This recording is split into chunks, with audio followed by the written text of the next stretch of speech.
Hello, everybody. This is the State of the Markets from East Coast to West, and this is Lisa Dastuto, your host. Today's topic, which I'm excited to jump into because I think it's really important, especially if you are a homeowner and you have a home that down the road you're going to want to sell. So you want to make sure you're taking care of it along the way, just like you want to take care of your body. So this particular topic is winter maintenance tips for all you homeowners. And coming from down the shore, I want to cover my area because my climate's a little different.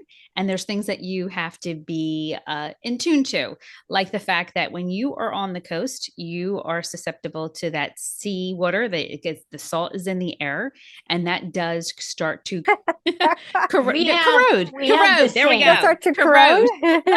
Yeah, we have it down here in San Diego along the coast. So I think a lot of the homes that are by the coast have some of those issues. Oh, definitely. I know especially with the light fixtures outside, when you choose to put a light fixture on your home, Yes. My husband is like in my ear, like, you have to get stainless steel, don't get metal, don't get aluminum, you have to get plastic. And I'm like, they're not pretty and I can't get anything to look good.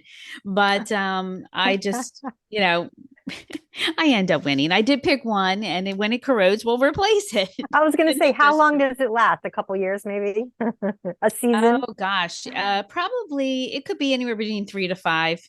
You'll start to see the pity. Not bad. Okay. Yeah, that's not bad. And then also, don't you have to worry? Do you guys have snow down there? Occasionally, very rare, but it happens. I mean, but it's you not still have the moisture with your vehicles, right? Yeah. Yeah. Well, definitely, because if I have any bikes in, it's actually very interesting. If we store our bicycles, down the shore, you're riding your bikes, you're doing the walk path, the whole 9 yards. And come winter, what do? So some people take them in the house because it's a little bit warmer. And what we do is we keep them in the garage, but we do not put them on the concrete. For some reason, the wheels will rust if they just sit there in the concrete in the garage. We actually have to have them on a piece of cardboard or plastic. Or wood. Yeah. It's the strangest thing, and it won't do that. But the other thing is we have flood vents. Now, some of the newer constructions, homes, they have automatic close and shut off vents, where my home is a little older, built in 1985. So we take styrofoam blocks and we cover all the flood openings to keep. See, I'm on the first floor, so I have what they call is a crawl space. So it gets damp and moisture in there. So that's kind of in the wintertime, you want to close that up so that the pipes don't freeze. That's the whole point of doing that. So then do you wrap your pipes? Nope. It's all environmental sprayed down there. And it has, it has insulation around them, because after Hurricane Sandy, we did all of our insulation got soaking wet. So we had to bring in someone, redo it, and have it all sprayed. So now it's like a hard foam. But still, you still have to be, conscious of that. So it's just a habit we've kind of always done. The other thing you want to do is wrap your air conditioning units. I don't do them in Gloucester County in Mullica Hill, but I do it at the shore. Why? For the same reasons of the light fixtures. You just want to protect them from the elements of the winter and the salt air. And then there's so many other things that you can do, especially I think me being 5 foot, I don't notice gutters unless I'm looking out the window of my house. And I think it's important that people take consideration of, getting the gutters cleaned out so that proper drainage, and you don't have the water overflowing, and then you have more problems because the water is not draining properly. And that's just a simple thing to do. I think here in New Jersey, we have a different climate than California, period. So what we would do versus what they would do if they even winterize at all.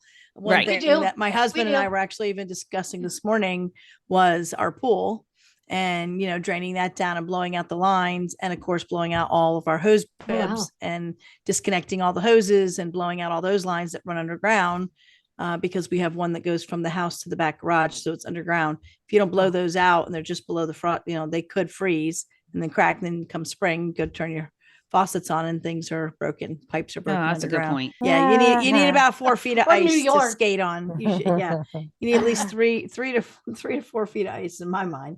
Right. But we get like a skim of frost, but it's enough that if you get water in your pipes, even PVC, it'll crack because it'll expand. And so if there's enough water in there and it freezes, and then when it defrosts, so it's expanding and contracting, it'll crack.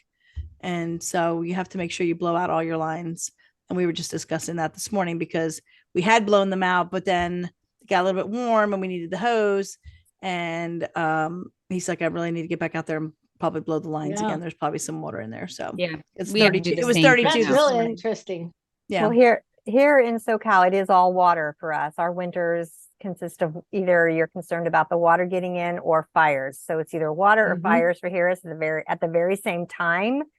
So yeah, as you ladies were saying, it's water, as Lisa Lamborghini can attest to as well. It's just making sure your house is water safe. And then for your fires, make sure your insurance is up to date and cut away those trees. That's what our winters are about, ladies. Yeah. And the other thing is they just, I guess we're having an El Nino type cycle going through for the winter. And so we're supposed to, last year, we got an obscene amount of snow. I mean, Big Bear, they were snowed in for, I don't know how long. Yeah, lots of snow in the mountains, but not for us here down at sea level. But we do, when it does get to a certain temperature, we do wrap our pipes just to make sure, our hose bibs. Yeah. We've never had to do that. Well, there's one thing we do that you guys don't do probably is prepare your snowblower for the winter. No, we never had to do that. Never had to do that. Yeah, exactly. Yeah, usually we store it in the shed, and then come around this time, we take it out, and then the boys, check everything, make sure it's going to be tuned up and ready to go for that big snow day. Oh yeah, I had to get the snowblower. Let me just tell you that. One day, my husband was out there, and he has a little shovel, and he's chipping away at the ice. And I get a phone call, and it's him. And now I know he's outside working, so that can't be good. Why the hell is he calling me? Okay. He literally slipped and fell. His head hit the back. Oh, no. Oh. And I was like, that's it. We're done. So the next Christmas, I surprised him. I put a little box. I told him to go to the microwave. There was another box in the microwave. He opened it up. I said, go to the garage. And it was my neighbor was holding it for me. And then we wheeled it in the garage. So I can't do that anymore. Now he's got a camera so he can stare at his Corvette all day. So I can't hide anything in the garage. But snowblower is one of them. So regarding the maintenance of the home with your eaves, do you guys make sure they're completely cleaned or, with moisture that it freezes or anything like that?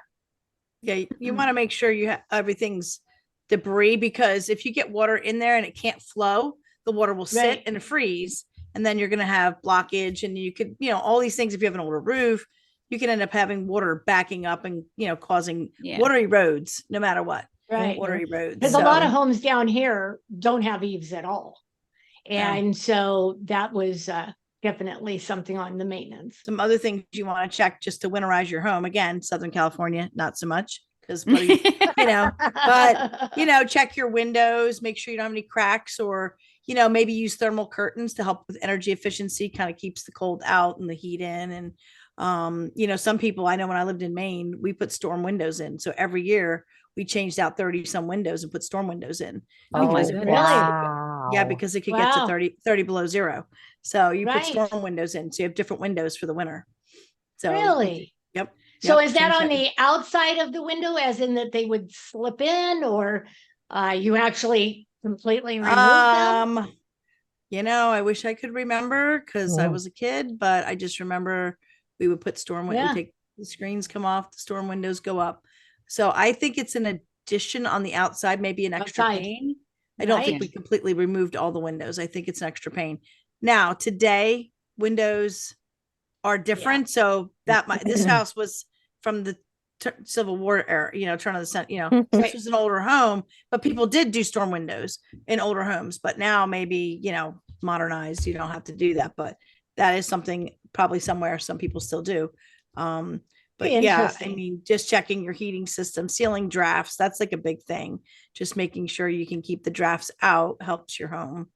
Like my outlets. Energy efficiency. I don't know if you do this, Christine, but Dean put these little pieces of foam. They're already come for your outlets, and we put them in. Then you put the plate over top of the outlet. Fancy. Right. And it helps. Right. I mean, I still feel the draft. It still comes through, but that helps. And then on a design perspective, I cannot stand vertical blinds. I hate them with a passion. So I'm all about curtains. And I have these really nice thick curtains. When we moved here to Mullica Hill, I had them made. And let me just tell you, it makes such a world of difference. I just close them and keeps the draft completely out and helps keep that room fairly warm. And another tip. Do they have a lot of Oops. Go ahead, Lisa.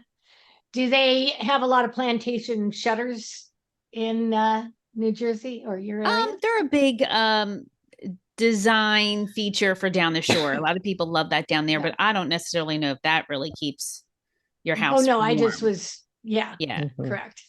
Yeah, I think plantation shutters derived in the South, hence the name, but was more for hurricane winds to help protect the glass from busting out. So it does help with that. And the shore, if you could get high winds or any kind of hurricane, that would be good. But they're a design thing now. Yeah, you're talking about the ones on the outside of the window, right, Christine? Yes. You're talking about both. Yeah, I thought that's what Lisa was talking about. Now the new thing for the plantation on the inside. Yes.